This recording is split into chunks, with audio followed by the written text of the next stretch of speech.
Welcome to the Libido Lounge, where we focus on all things love, lust, and libido. We believe that fabulous sex is important to health as exercise and good food.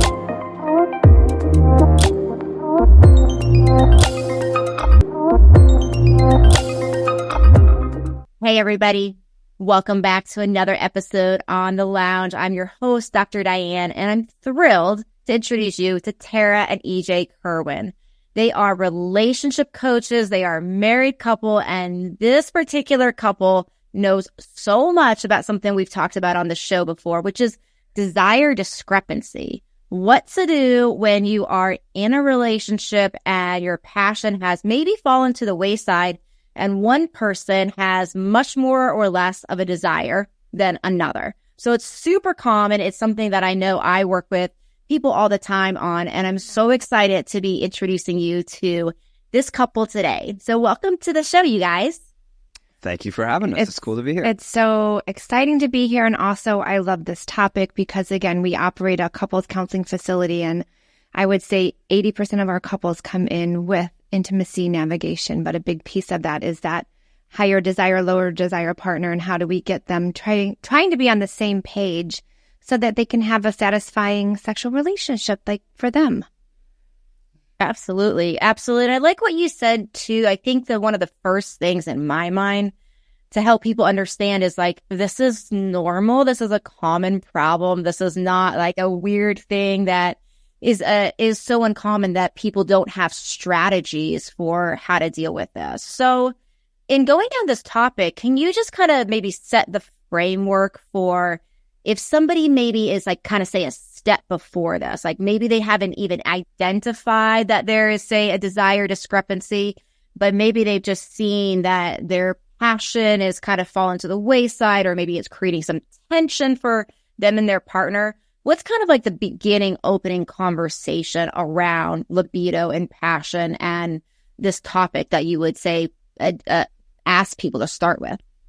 I mean, I think the first thing that we oftentimes see is almost unrelated to sexuality, and it's just frustration. I think that couples come in to see us and their communication is breaking down and they're frustrated with one another, and there's just this overall like sort of, just angsty feeling between the two of them.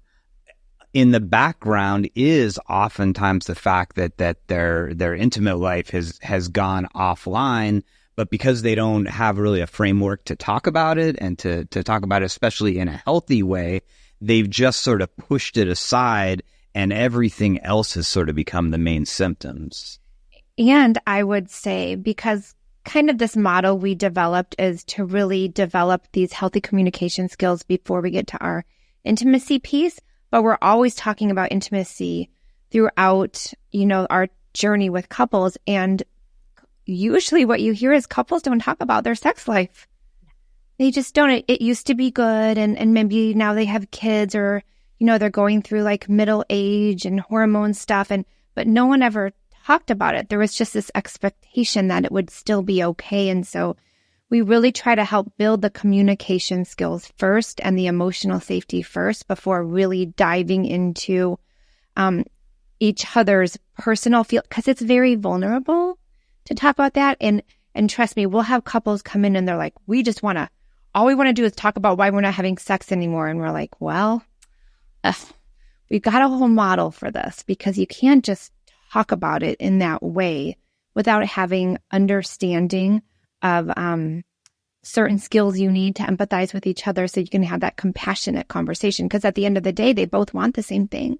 They want to have a really great, intimate relationship. Well, and oftentimes the way that they are talking about it is in really like sort of unhealthy poking, maybe using humor, but it's not really funny to the other person. So like Tara says, they're just not communicating about it in a healthy way whatsoever. And I'm not sure, Dr. Diane, if you've had this happen, but so we have, when we do start talking about higher desire, lower desire, we will have partners who literally like will get undressed in other rooms so their partner doesn't like see any skin, so that they don't have to have that like feeling of overwhelm, like, oh my gosh, I have to, like, he wants to be intimate tonight, or she wants to be intimate tonight. Like they hide out from each other And we're like, wow, that must be so like lonely in that place. Like we find that most couples are very lonely in the intimacy realm personally. And so just being able to give them the safe space to talk about it, that's like the number.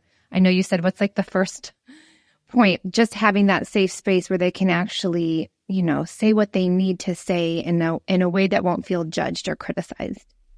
Yeah, I've seen that too. Yeah, I've seen situations where one partner will purposely go to bed like maybe 15, 20 minutes before they're ready because they want to like make sure they're either asleep or they look like they're asleep before their partner comes in the room.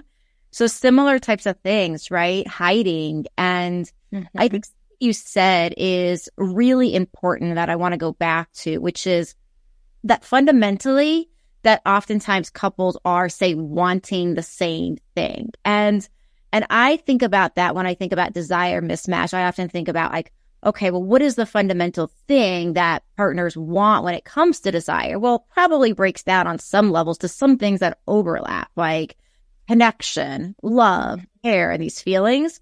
So is that some of the things, like, do you find when it comes to desire and libido and sexuality that it feels like, you know, couples think that they have this discrepancy, and when you break it down, oftentimes there's not as much of a discrepancy as they might think? Do you find that? I mean, I think that that in the broad sense, they are like connected in what they want. You know, they want to have a connected relationship. They want to be able to communicate about things in healthy ways. They want to, on some level, meet each other's needs. It's just that, you know, oftentimes the needs are just very different, you know, and what it's going to take to get them into an intimately connected relationship oftentimes is about broadening the definition of intimacy, that for one, it's much more physically based, and the other person, it's more emotionally based. Right. And like Tara said, first getting some of their just like basic communication skills cleaned up so that they can actually listen to one another, so that they can get into what's a really, you know, nuanced conversation. Well, and we also, because we know how, again, vulnerable this conversation can be and how alone they've probably been in their suffering around this for however long. And so we really get their story about their own like knowledge of their body and what they learned about sex and from their parents. Like we get a whole background, and now their partner gets to sit with them and hear like, oh, I really didn't learn anything, or I was told not to masturbate, that masturbation was bad. And we try to like understand all of the limiting beliefs they have around intimacy and their own body and pleasure and desire before even kind of, right? So that way we can understand where they're at and are they in a box. And then just that opens up this idea like, oh my gosh, there's so much more to explore that we haven't even thought about. Like we just were kind of in this box. And I feel like that's like a breath of fresh air when we start to kind of go down that road for couples, because it's not about that they're not having sex. It's just about that they've never had, you know, this, what's the word I'm looking for? Like this narrative around like, how do we have like how do we really please each other? How do we satisfy each other? How do I satisfy myself? What do I like? What do you like? You know, so we do a lot of like exercises of having partners just focus on one, and that's it, and putting safety containers in so it doesn't go farther than what the other partner might like. I mean, there's a lot of different tools and interventions we do when we are helping a couple start off with, you know, kind of creating a whole new narrative for their intimate life. Yeah, I love it. And I want to go back to something you said here a second ago, EJ, because you had said that there is almost like broadening, right, the word of intimacy. And so it's like that to me sounds like, oh, one of the steps we're talking about with kind of reprogramming the relationship and reprogramming the desire discrepancy, we could say. One of the steps could be breaking down kind of the misconceptions or the myths or the stories that we have about our sexuality. So I hear in some of what you guys are both saying that, one, there's this kind of myth around or this misconception around what is intimacy. Let's broaden it. You know, and then Tara, I hear what you're saying almost fit into a different, say, myth or misconception around like, okay, well, we don't have to replay this sexual script. This, we do X, we do Y, we do B, we play out the same story. There's actually something beyond that, and we can make this safe to talk about. So my question with all of that being said then is, what beyond those couple things could we say are common myths or misconceptions that you maybe see with couples you work with around libido and sexuality? He or she's just not into me anymore, right? Like they just don't like me anymore. Like they don't even want me to touch them, or we haven't touched in forever. Just like this assumption that the partner is just not into them, and have been sitting with that for some couples decades. Yeah, and I think one of the most destructive sort of myths is that that if your intimacy breaks down, that there's something wrong with you, your relationship, your partner. You know, it's this idea that, you know, and this has to do with just sort of our suffering in general, is we tend to always think like our suffering, I'm the only one. Everybody else out there is having a great sex life or is very connected with their partner.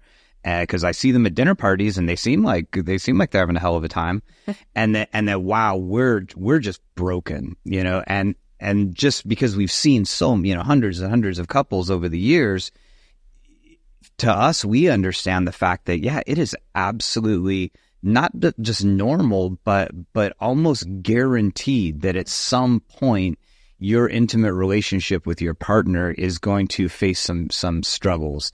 And if you believe you're the only one, that's a huge, huge wall to get over, because then it's like, I don't want to tell anybody that, you know, why would I ever want to open up and get support around that? You know, it's just too vulnerable.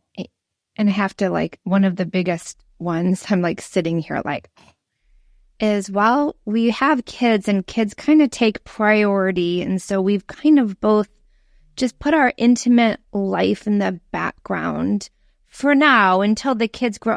And it's just one of the most destructive things you can do for your relationship, because you always have to make your partner the priority no matter what. Meaning, even if you do have, if you have kids, you're going out on your date nights at least once a week, even if it's just like removing yourself and going to another room for like an hour.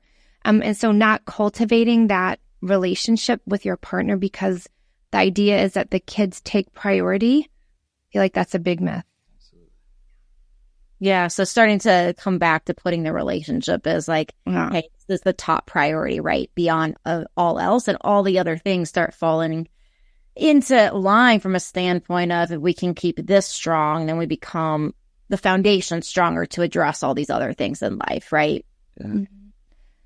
I will say this too for women, I mean, me included, like going through my 40s and like totally feeling very different than I did in my 20s and 30s hormonally, right? Now I'm only having my menstrual cycle like once every 4 months. So I know it's all happening. And it just feels different and scary. And I'm so glad I can let EJ in on that process, because if I didn't, he's going to be assuming that I'm just like, oh, I just don't care anymore. But no, it's just this, like, I have to find out, like, how do I, you know, do all the healthy coping skills that I need to do to like make sure that I feel somewhat balanced and that we're spending time together. And even if I don't have that desire in my body like I used to, talking about it at least makes me feel emotionally connected to EJ, even if I don't have that, like, let's go. And just that keeps us connected, even if we're, right, not engaging in physical sex all the time. It's having the conversation is, especially for me going through all of my stuff right now, it's super important, because I don't think he would know how alone in it I feel and how uncomfortable it is for me. Like, I don't want this to happen. I mean, someone give me a pill. I'd love to take it. Like, someone give me a shot of testosterone. Like, please. Well, I just think that speaks to like how like complex it is, and that you know, the work that we've done, because so much of the work we do with couples is, you know, comes out of not just research and experience working with couples, but also our own personal relationship, and knowing that, you know, getting through our intimacy and working towards being more consistently intimately connected, there's like so many facets to to how that's happened. And some of it's like has nothing to do with sex and intimacy. It's just like creating an environment where Tara feels like safe and where we communicate in healthy ways about complex things, that we had to, go through all of that. And then building emotional safety for us is a big thing, that like, that we both feel safe to be who we are.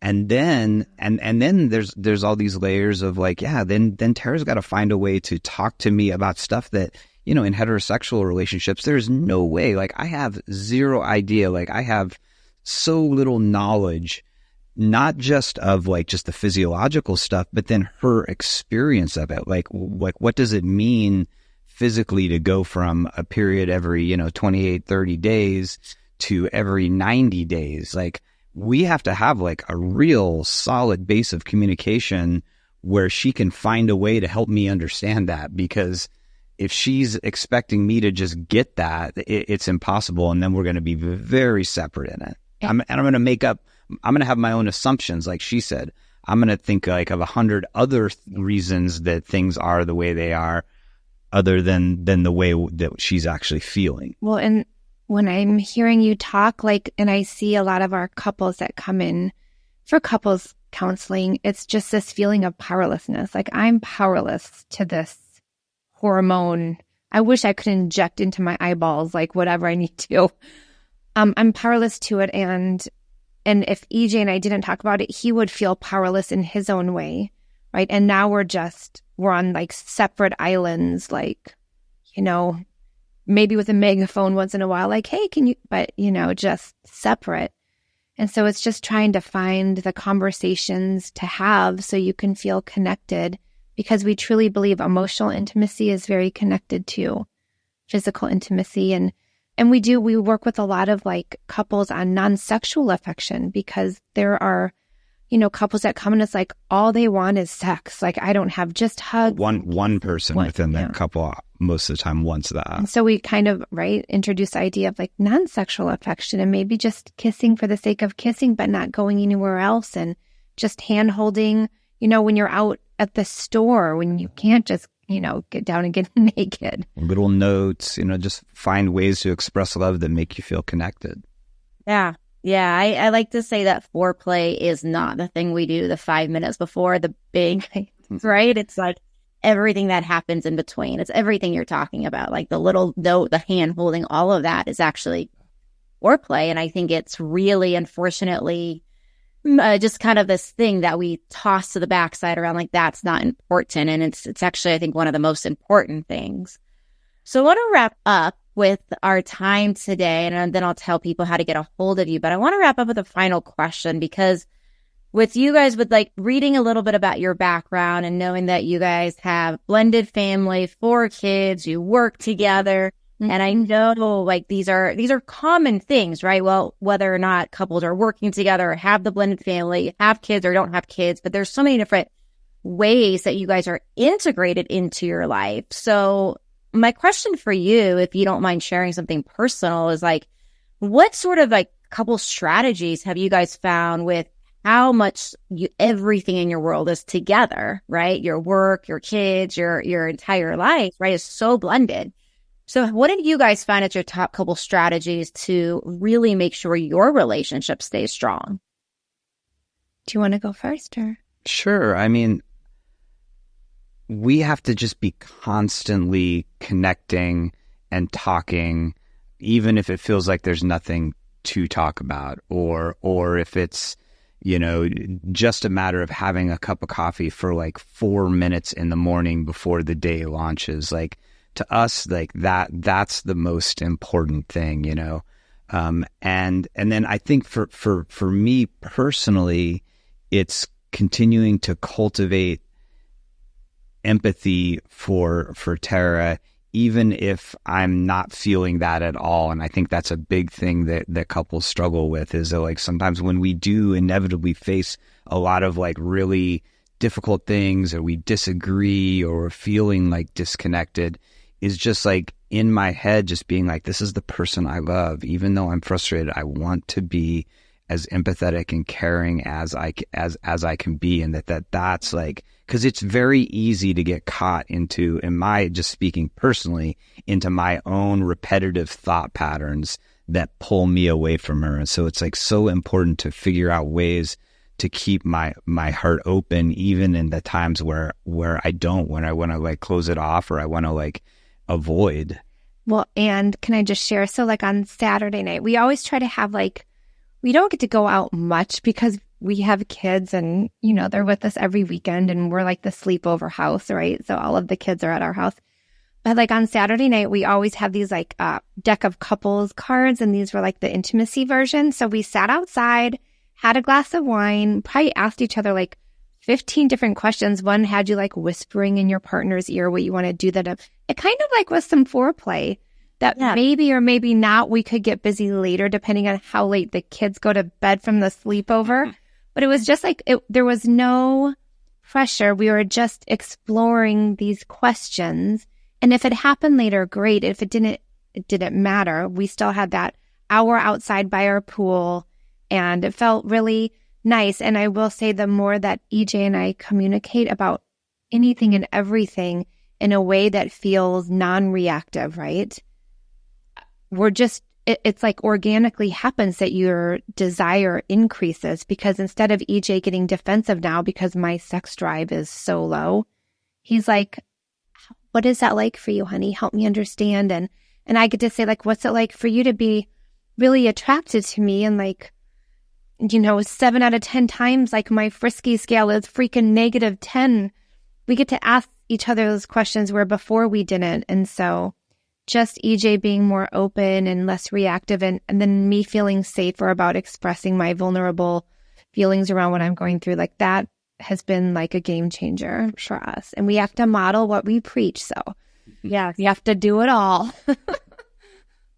Thank you for sharing that insight scoop. What I hear in that too is like, one, yes, I can see that and feel that, and all of that makes sense. And two, even from like science perspective, like we know from research, like we generate oxytocin, which you guys I'm sure are doing in those intimate poolside moments.